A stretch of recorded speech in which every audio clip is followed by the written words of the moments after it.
High-frequency EMFs are considered ionizing radiation. No, they're not. Today we're looking at Dr. Mike, specifically the truth about AirPods, Bluetooth, and EMF. In other words, the claim that all these devices emit harmful radiation, including whatever you're watching this video on. For those of you who don't know me, I'm Tyler Folse. I'm a nuclear engineer with a little over 10 years of experience in the commercial nuclear power industry. From engineering operations to emergency response. I don't claim to know everything there is nuclear, but I can certainly share some knowledge. Let's check this out. Hey, I'm Dr. Mike Varshavsky, board-certified family medicine doctor. Welcome to another episode of Truth or Scare. On today's episode, the claim is wireless Bluetooth headphones are dangerous because they emit radiation that might cause brain cancer. Oh boy. And AirPods are riskier than other types of headphones.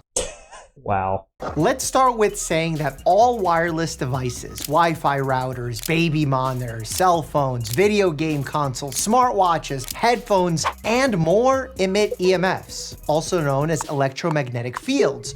I'm going to take it a step further and say every electrical device emits an electromagnetic field. When a wire is energized, that is to say an electric current is flowing through it, it generates an electromagnetic field around it. It's a fundamental principle of electromagnetism. Which are technically a type of radiation. Bluetooth technology uses radiation in order to connect one wireless device to another, such as headphones to an iPhone or laptop. You know what else is a type of radiation is visible light. That's specifically electromagnetic radiation between 400 and 700 nanometers in wavelength. Now, you could argue that visible light is the most dangerous form of radiation there is because of what people see and how it influences their mind to make questionable decisions. But that's the topic for another video. EMFs actually exist on a frequency spectrum where frequency essentially means energy. And we can split these. Almost. Frequency is directly proportional to energy. It's really energy equals frequency times Planck's constant, according to Planck's equation, which assumes the source is an ideal black body emitter, like the sun.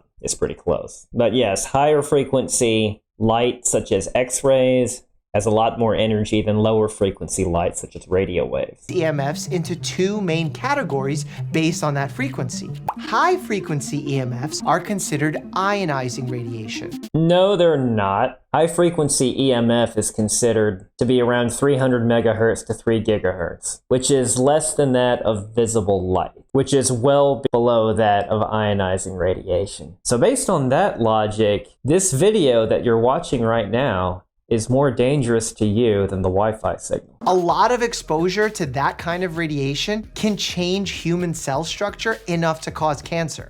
Now, ionizing radiation is even higher than high frequency, so he may just be using relative term, but when I think of high frequency EMFs, hundreds of megahertz to single-digit gigahertz. X-ray machines, CT scans, they all emit low levels of ionizing radiation, which is why precautions are taken to use them as little as possible. That's what's known as the ALARA principle, or as low as reasonably achievable. When using radioactive substances, there's 3 ways to do it. Time, distance, and shielding. Dr. Mike just mentioned time. Distance, you double your distance from the radioactive source. The amount of dose you get goes down by a factor of 4. And shielding, just put something between you and the source to absorb the radiation instead of you to absorb the radiation. Now, how much shielding you need depends on what the radioactive source is. UV light is also ionizing, which is why I always say wear sunscreen. Now, is UV really ionizing?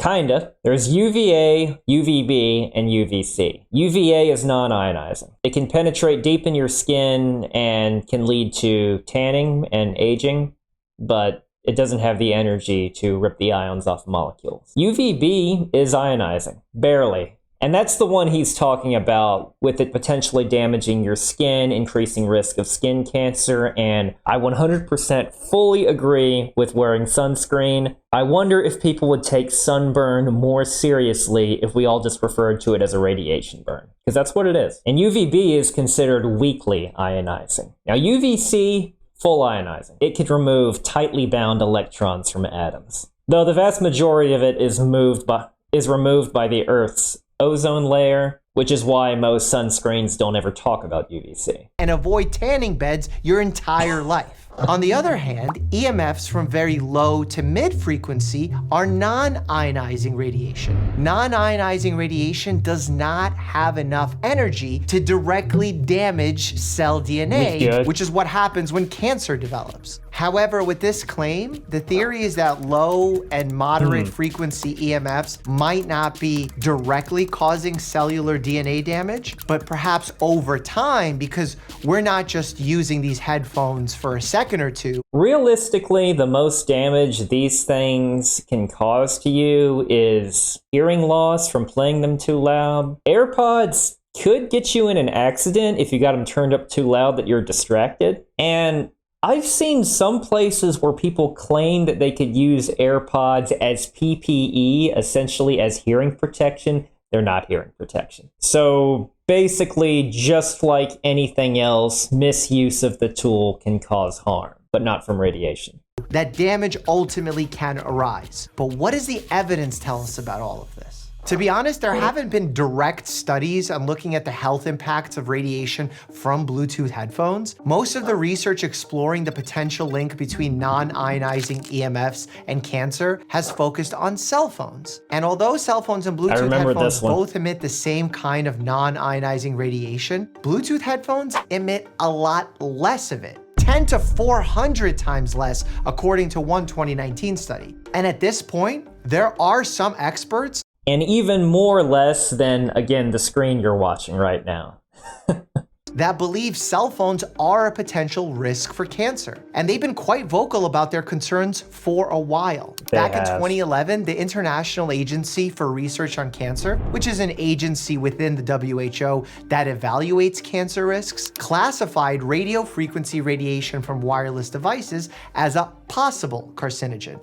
The main evidence at the time was a large observational study that actually didn't find an overall increased risk of brain tumors from cell phone usage. Gotta love the logic behind possibly causing risk. But the study did find a statistical association, so a correlation, not causation, between malignant brain tumors called gliomas and those who had the highest levels of cell phone exposure. But researchers warned that the association was not strong and that the data was hard to make sense of because there's so many confounders. So the whole correlation but not causation, if you're not familiar with the concept, it's a bit like saying in the summertime, ice cream sales go up and drowning deaths go up. So eating ice cream makes you drown.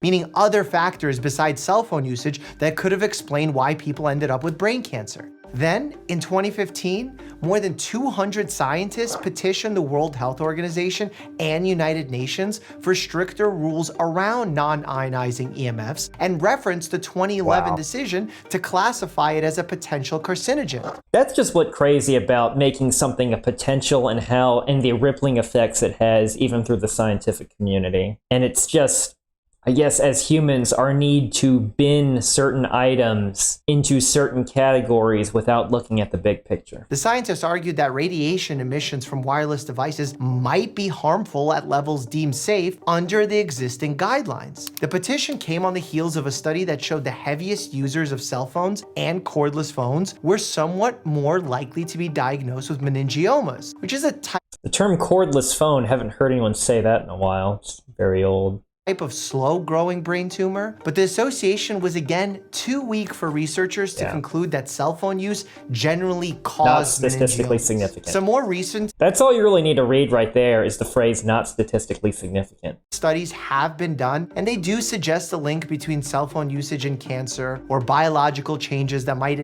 What I'm just curious is if the results are not statistically significant, why you can make a claim such as that. To me, that's baffling. I'm not a doctor, so maybe they play with different statistical rules, but to me, that's baffling. Enable tumor formation, but all of them had flaws or substantial limitations, so the results have been framed as a reason to do more research and not as clear evidence that cell phone radiation is a risk factor for brain cancer. For example, one 2018 study. Now that sounds a bit more reasonable, but still.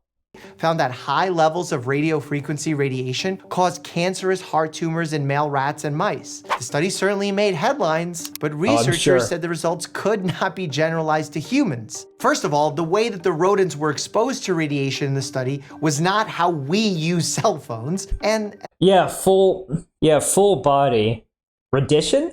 It actually says radiation. That's funny, but there's a reason why, and I know this is in terms of ionizing radiation, but radiation dose limits, whole body dose is considered worse in the context of ionizing radiation because it can cause systemic effects, a more severe and widespread disruption of bodily functions. Now, this is non-ionizing, but essentially it's the idea of being bombarded from all sides by whatever this is, when that's simply not the use of cell phones or AirPods. And interesting, and the part that's more headline-inducing, it seems, is them immediately focusing on brain tumors rather than, say, cancers within the ear. At the end of the day, rats aren't people. It's a good first step, and maybe it'll guide further research, but it doesn't give us a clear answer as of yet. Moving on, in 2020, the FDA published a review of 125 studies exploring that potential link between radio frequency radiation and cancer. They looked at a mix of animal research and observational studies on humans. They found no consistent pattern to support a link. There are good reasons to keep investigating these potential health risks of cell phones. They've evolved a lot since they became popular, and so has the way we use them. Also, we're no longer talking primarily about adults. Today, most kids have their own cell phones, and kids don't necessarily respond the same way as adults do when they're exposed to potential environmental health risks. And the same products, he mentioned Bluetooth, and even earlier, their Bluetooth and Wi-Fi are being used in devices to monitor infants while they're sleeping in the other room. At least in terms of ionizing radiation, the radiation dose limits for pregnant radiation workers is 10 times less than that of a radiation worker that's not declared pregnant, as through an abundance of conservatism. Though interestingly enough, that dose limit is less than that of the member of the general public. Like toxic chemicals or viruses, so maybe the same will go for EMF. It's important for scientific knowledge to keep up with this modern technology, so the call for more research isn't really a reason to panic, it's the responsible path forward. I mean, you need to research, and you also need to evaluate. Not just research, but whenever a piece of new technology comes out, it needs to be evaluated. It needs to pass all the health and safety testing that there is. And in the context of cell phones and EMF safeties, that would be through something like the World Health Organization. In the context of nuclear power plants, though, it is through the highest standards, not only by the federal regulators, the Nuclear Regulatory Commission, but also an organization known as the Institute of Nuclear Power Operations that goes far beyond the minimum safety standards that the government recommends. Imposed standards are through the roof, way more challenging and continuously evolving than that of the NRC. But let's go back to Bluetooth headphones, which became a bigger part of this whole conversation in 2019 when a Medium article that argued AirPods might be dangerous and referenced the 2015 WHO petition. The fact that the WHO petition had not specifically mentioned Bluetooth headphones didn't seem to even matter. The article came out the same year as AirPods did, so they were already in the spotlight. The Medium article also brought up the idea that the amount of radiation emitted by wireless devices isn't the only factor in their potential health effects. See, wireless tech emits short bursts of electromagnetic energy called pulses, which the article said might be able to cause cell damage at a lower intensity level than non-pulsing radiation could. Really? So everyone's house runs on alternating current, but I think they're just combining the words radiation and pulse, and they think of something like this. It is a cool blue glowy thingy. I have to admit that. Experts said this factor is ignored by government health agencies and therefore isn't captured by safety guidelines. There's some rat research on electromagnetic pulses, but as far as human health goes, Rat research. I appreciate the double meaning there. Not sure if that was intentional. This is not exactly an evidence-based belief, but is someone out there actually making sure your headphones aren't blasting you with dangerous radiation? Yes. The Federal Communications Commission, or FCC, sets maximum exposure limits for radiation emitted from cell phone towers, and all wireless devices sold in the US. These radiation limits are based on how much radio frequency energy can be safely 1.6 watts per kilogram. Okay. absorbed into the body, and I'm assuming that's whole body. they're lower than what's been deemed safe in research. That means there's actually a built-in margin of safety. The rate at which you absorb radiation from a device is called its specific absorption rate. This rate is based on emissions When referring to non-ionizing radiation. When referring to ionizing radiation, it uses the units are in sieverts or rems. measured from the device when it's operating at its highest possible power level. Specific absorption rates for Bluetooth headphones don't come anywhere near the FCC radiation limits. This is true no matter which brand or kind you have. AirPods have unfortunately been singled out as more dangerous than over-the-head Bluetooth headphones because they supposedly emit 5 times as much radiation. And I was wondering if the warped logic was it's like, well, they're AirPods, you stick them in the ear and then you're even closer to the source. So by the inverse square law, you could get numbers like 5 times just because they're going into your ear canal a little bit. I can at least see where that logic comes from. I mean, it's not dangerous, but just trying to follow the trail. maybe that they sit directly inside your ear canal so they're closer to the brain. But the 5 times number, it's a myth. And the radiation from AirPods is well within the safer use range. Recent models emit a maximum of 8% of the FCC radiation limit. And so I guess everyone's a bit left-eared if that's higher for the left. Interesting. that's the safe limit. So 8% of the safe limit. That being said, by the way, the pulse limit is 8 watts per kilogram. So if you're concerned about spikes, then you got an even bigger cushion. skepticism around wireless devices is widespread enough that the FCC published suggestions for how to decrease radiation exposure from them, while also clarifying at the same time that the agency does not endorse any need to take reduction measures. Now, why would you even say that if you're gonna put these things there? I don't know. The idea of recommending people to do other things is just going to stress them out if they don't do those things. I know they're being really conservative, but there comes a line, and this is coming from someone in the nuclear industry. But where does all of this leave us? You're exposed to non-ionizing radiation from so many devices in your life. It's all around you. Exposure from Bluetooth is just a small piece of that pie. Bluetooth worries were and are mainly based on the possibility of cell phones causing harm. And we currently don't have strong evidence that cell phones are harmful, at least in that sense. And the leap to Bluetooth is probably... I like that he said at least in that sense, when, again, I stand by my point of all of this non-ionizing radiation is less hazardous than the non-ionizing radiation that you are looking at, the visible light that is emitted from the claims that they are dangerous. So the videos or the books that you're watching. So the videos you're watching are the books that you're reading. Or the articles that you're reading. A huge one given that they release so much fewer EMF than cell phones. And that's because cell phones need to communicate with cell towers miles away. A Bluetooth device only needs enough radio frequency to connect with a phone or laptop that's in the other room. It's true. Less distance equals less energy and probably less damage. One thing about headphones though that understandably makes people uneasy is that it's common to wear them for hours on end and on a daily basis. So this heavy usage is typical behavior, and if there's any chance they're dangerous to use and you've been using them a lot, I can understand those implications can be scary. But they can sometimes leave you feeling a little tingly, but that's just heat. I wonder if people said the same things about light bulbs. Probably not. remember that right now, studies about cell phones and cancer that have involved humans have not been able to support a causal link. While we can't say with 100% certainty that there isn't one, but it's a good thing when researchers keep looking for something bad and can't even find it.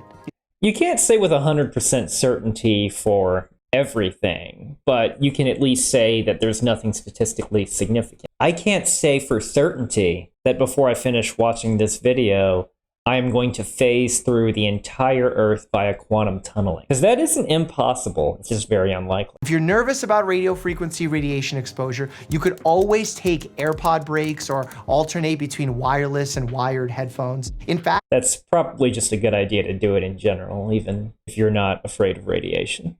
It might be a good idea to spend more time headphone-free and cell phone-free for reasons unrelated to brain cancer fears, like the potential impact on your hearing, and accident risk, and cell phone addiction, because that's a real accident risk. So on my truth or scare scale, 0 is complete BS and 10 is absolute truth. I'm gonna put 0.01. Because you can never say anything is complete BS if there's enough compounding variables, but I'm just gonna rate it pretty low. This claim gets a 3.5. He's way more generous than me. He must have debunked some stuff that's way worse. I really like this video. Thank you very much for watching. I'll see you next time.